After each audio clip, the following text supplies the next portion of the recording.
Olá, muito bom dia, boa tarde ou boa noite, conforme a situação. Hoje vou falar-vos do artigo 13. É verdade, eu não queria falar deste artigo, até porque não me considero um youtuber e isto realmente parece que interessa mais aos youtubers. Pelo menos eles é que estão muito emotivos com esta notícia.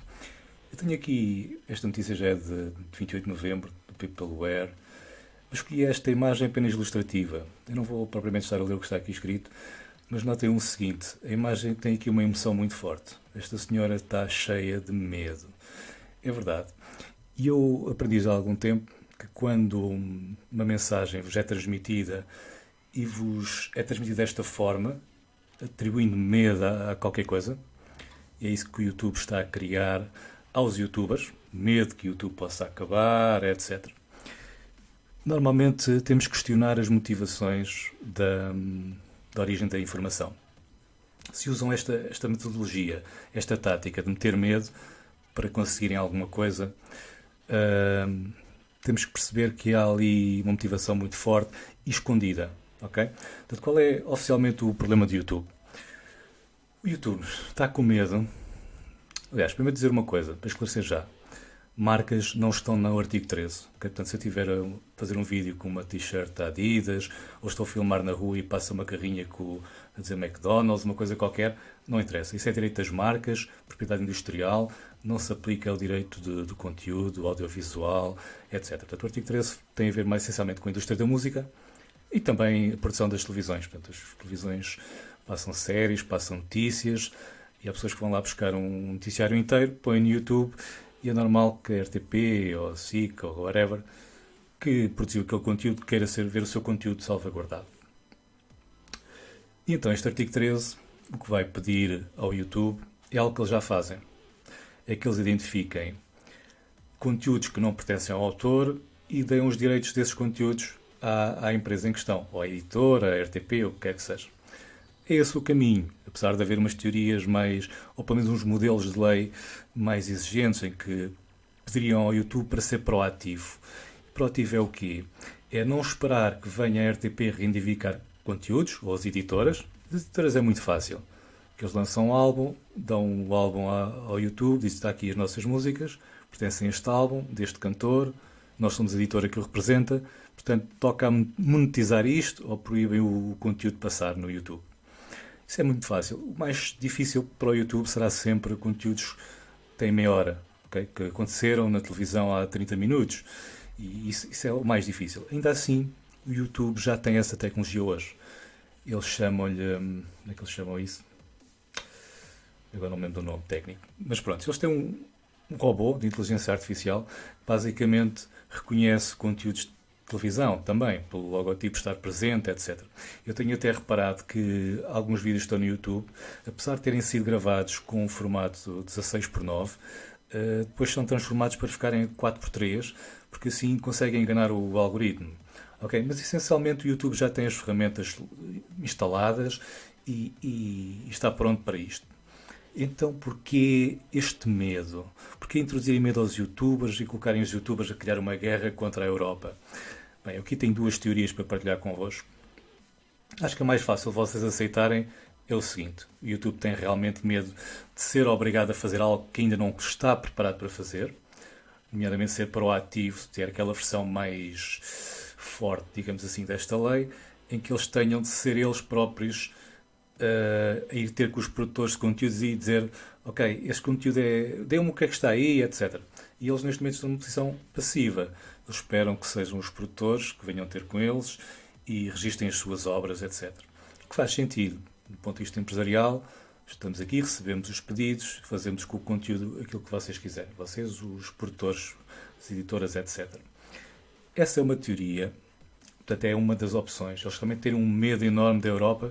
Isso faria o seguinte, e que até seria bastante positivo, obrigaria o YouTube a dividir-se em duas empresas.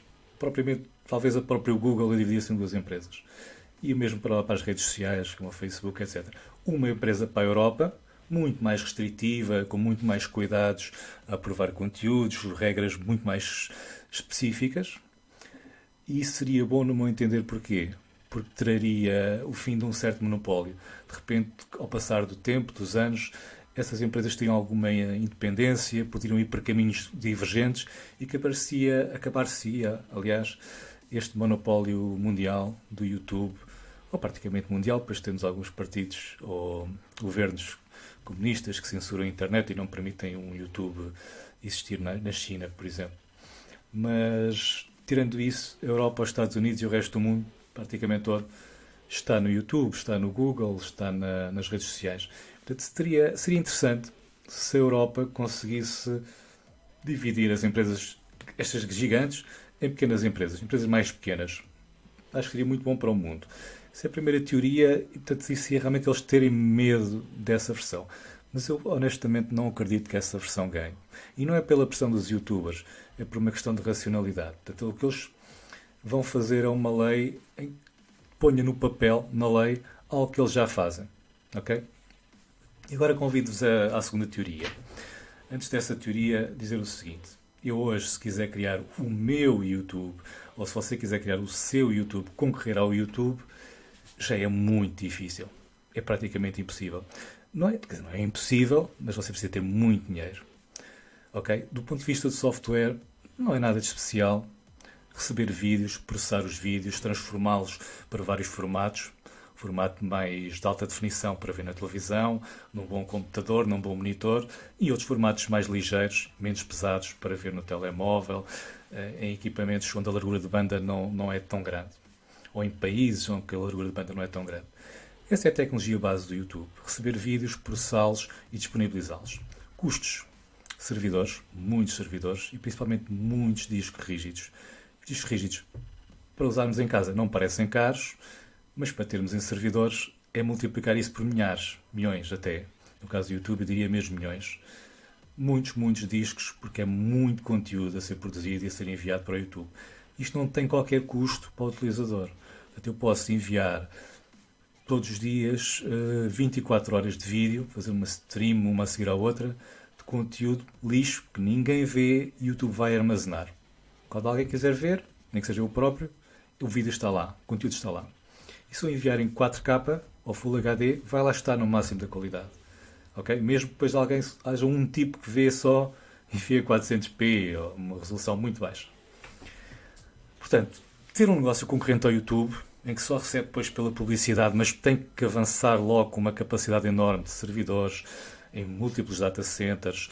A largura de banda também é um problema, mas não é tão grave como o storage, como armazenamento dos discos.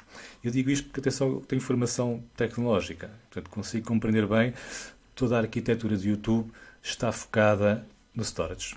É importante não perder conteúdo. E também tem redundância. Portanto, provavelmente um vídeo não existe só uma vez no YouTube. Okay? Porque se aquele disco avaria, perde-se o vídeo do conteúdo do utilizador. Portanto, vai existir pelo menos 2 cópias do disco, de cada conteúdo, de cada filme, de cada vídeo ou até de cada stream depois gravada. E ainda, se houver muitas pessoas espalhadas pelo mundo a ver, vai haver cópias geográficas, okay? Chamada cache Content Delivery Network, CDN. É a expressão da tecnologia utilizada para espalhar os conteúdos, de forma que quando alguém acede na Europa, o conteúdo está já num servidor europeu. Se alguém acede dos Estados Unidos, se ele não estava lá, é copiado para os Estados Unidos e depois a segunda vez que alguém vai ver o vídeo, e a terceira e por aí fora, já é de um conteúdo alojado no servidor dos Estados Unidos. Para ser mais rápido e pouparem dinheiro na questão do tráfego de internet. Portanto, não é uma arquitetura fácil. Não é qualquer startup que aparece e de repente faz isto. Embora o YouTube, em 2000 e troca os passos, tenha surgido na forma de uma startup. E em poucos anos foi engolida pelo Google, foi comprada. Portanto, mas isso eram outros tempos, provavelmente ainda na bolha do ano 2000, das .com, e foi possível fazer esse investimento. Mas é um investimento muito intensivo em capital, muito dinheiro para conseguir fazer isso. E a verdade é que até hoje eu acho que ninguém verdadeiramente tentou. Temos o Netflix a fazer algo semelhante, mas que é diferente, porque tem conteúdos, vende os conteúdos, o modelo de negócio não é exatamente o mesmo. E se agora quisesse surgir uma alternativa da Europa, por exemplo, uma startup europeia, seria já muito difícil. E a minha segunda teoria então é esta. Que tal ser os próprios donos do YouTube, o Google, a pressionar a Europa para haver esta lei, mas não quer ficar com o carimbo de foram eles que pediram, foi uma lei a pedido da Europa. Então nada melhor do que apresentarem-se contra esta iniciativa para depois no fim, pronto, nós fomos obrigados, tivemos que fazer esta lei porque a Europa quis, e aliás, cumprir esta lei, mas de facto eles já têm a tecnologia toda pronta, ok? Eles analisam os vídeos praticamente em tempo real à procura de conteúdos que pertencem às editoras.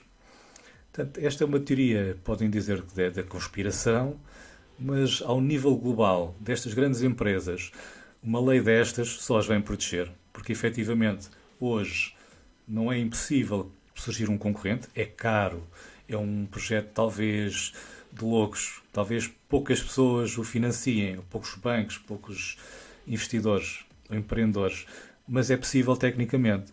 Ora, fazer algo concorrente ao YouTube, com os servidores, os discos, os data centers espalhados pelo mundo todo e ao mesmo tempo ter logo a tecnologia de detecção de conteúdos pronta, isso torna realmente virtualmente impossível. Ninguém se vai pôr a investir num negócio desses, nem sequer a pensar na ideia, porque esquece. O YouTube tem anos e anos de software de desenvolvimento que custam realmente milhões a desenvolver e não é uma startup que de repente vai fazer tudo em 3 meses e ter o dinheiro para investir em hardware e discos, principalmente discos. Portanto, fica aqui a minha teoria sobre o artigo 13, ou a minha opinião. Lá está, 2 opções. Eu até estou mais inclinado para a segunda, porque estas empresas tendem a mascarar as suas jogadas de bastidor, eles jogam com a percepção do público. Portanto, eles querem dar a percepção que estão contra, que é um perigo, para depois, quando acontecer, for a lei aprovada, dizer, pois, nós não temos nada a ver com isto. Nós não quisemos monopolizar o mercado mundial, foi a Europa que nos obrigou a fazer isto. Ok? Prontos, fica aqui este vídeo sobre o artigo 13, sobre aquilo que eu penso dele. Acho que uma outra lei vai ser aprovada e vai ficar cada vez mais difícil fazer algum tipo de concorrência, a não ser que essa concorrência surja de forma descentralizada, num produto como o YouTube ou outros que venham a surgir, inteiramente descentralizado, e os produtos descentralizados, como não têm uma empresa, não têm que dar contas nem cavacos às leis europeias. E, portanto, podem ter conteúdos de música, de terceiros e de vídeo, e não há ninguém para responsabilizar, e esse sim é um produto que pode concorrer havendo um blockchain ou uma tecnologia de distribuir o vídeo que funcione bem. O que neste momento, no caso do YouTube, com o IPFS, que é o Interplanetary File System, ainda não funciona muito bem. Efetivamente, os vídeos às vezes perdem-se o conteúdo e até preciso que um vídeo seja visto várias vezes para que haja múltiplas cópias em computadores diferentes de vários utilizadores e, portanto, acaba por ter aqui alguns problemas funcionais que o YouTube naturalmente não tem, por ter uma plataforma própria e centralizada. Mas são estas mudanças entre o centralizado, que funciona bem e forma fácil, para um descentralizado que é mais ambicioso, mais tecnicamente difícil, que a poucos e poucos vão se resolvendo estes desafios e, portanto, a única alternativa viável que eu vejo, ainda para mais com este tipo de lei, é uma solução descentralizada utilizando um blockchain. Muito obrigado e até um próximo vídeo.